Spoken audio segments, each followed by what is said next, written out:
Nomination సమర్పించే అవకాశం ఉంది అని చెప్పి మనకు సమాచారం అందింది. అయితే ఇక్కడ ఒక్కసారి ఆగుదాం. మనం ఇదే అంశం పైన సత్యమూర్తి గారితో కూడా మాట్లాడదు, ఎందుకంటే టీడీపీ వాళ్ళకు అభ్యర్థులు ఎవరు అనేది డిస్కస్ చేసే ముందు ఒకసారి సత్యమూర్తి గారు, లింగమనేని రమేష్ను జనసేన పార్టీ నుంచి కూడా రాజ్యసభకు పంపబోతున్నారు. సో దీంట్లో ఒక స్పష్టత వచ్చేసింది, ఎందుకంటే ఇవాళ పవన్ కళ్యాణ్ మాట్లాడిన దాన్ని బట్టి అధికారిక ప్రకటన మాత్రమే ముగిస్తున్నప్పటికీ దాంట్లో మరొక అవకాశం కూడా లేదు. సో ఎందుకు లింగమనేని ఎంపిక చేసుకోవాలనే దానికి కూడా చాలా రీజన్స్ కూడా చెప్తున్నారు. సో ఎట్లా చూడాలి? జనసేన పార్టీ నుంచి కూడా చాలామంది ఆశావహులు ఉంటారు, ఎందుకంటే ప్రతి పార్టీలో కూడా ఆశావహులు ఉంటారు, వారు కూడా కోరుకుంటారు.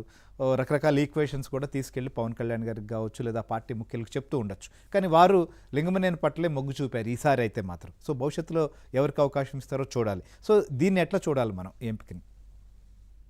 లింగమనేని రమేష్ ది సర్ప్రైజ్ ఏం కాదండి.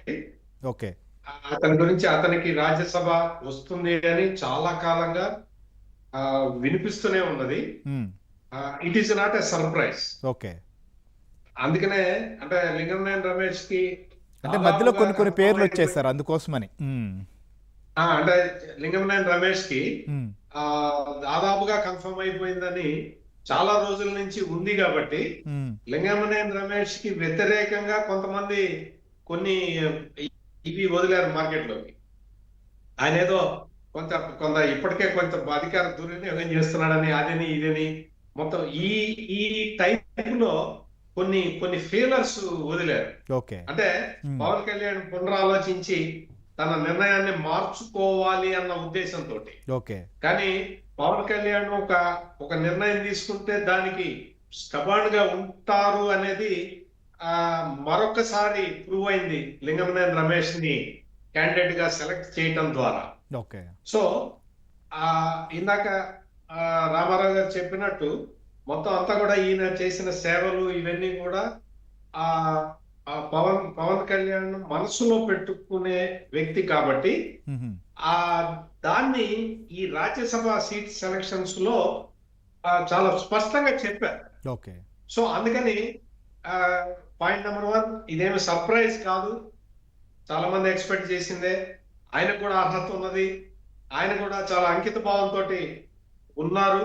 ఎంత అంటే చంద్రబాబు నాయుడు తోటి ఎంత సఖ్యతగా ఉన్నా కానీ పవన్ కళ్యాణ్ కి అంటే పార్టీ పరంగా రాజకీయ పరంగా ఆయన పవన్ కళ్యాణ్ కి ఒక అండగా నిలబడటం అనేది ఈ డెవలప్మెంట్ మనం చూస్తూ వస్తున్నాం.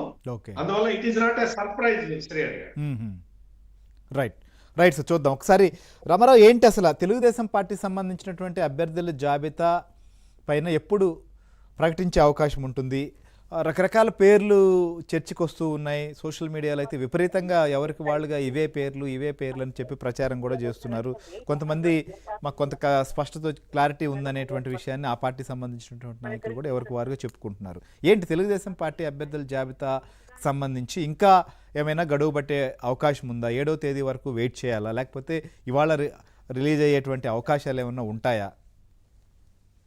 తెలుగుదేశం ప్రస్తుతం ముఖ్యమంత్రి చంద్రబాబు నాయుడు ఆయన ఇక్కడ విశాఖపట్నంలో ఉన్నారు. విశాఖపట్నంలో ఆయన సీ ఫుడ్స్ ఎక్స్పోర్ట్ దీనికి సంబంధించి ఆయన ఒక ఇది పూర్తయిన తర్వాత అప్పుడు ఆయన విజయవాడకి చేరుకోనున్నారు. అయితే ఆయన విజయవాడకి చేరుకున్న అనంతరం మాత్రమే అభ్యర్థుల జాబితాకు సంబంధించి ఒక నిర్ణయానికి వచ్చే అవకాశం ఉంది.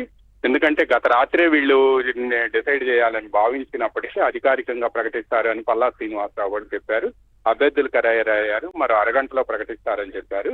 కానీ చివరి నిమిషంలో లింగమనేని రమేష్ పేరు రావడంతో వీళ్ళు ఒక్కసారిగా, ఎందుకంటే సామాజిక వర్గాల సమీకరణ అనేది మనకి తెలుసు, మీకు కూడా తెలుసు, చంద్రబాబు నాయుడు ఇటువంటి విషయాల్లో చాలా అప్రమత్తంగా ఉంటారు.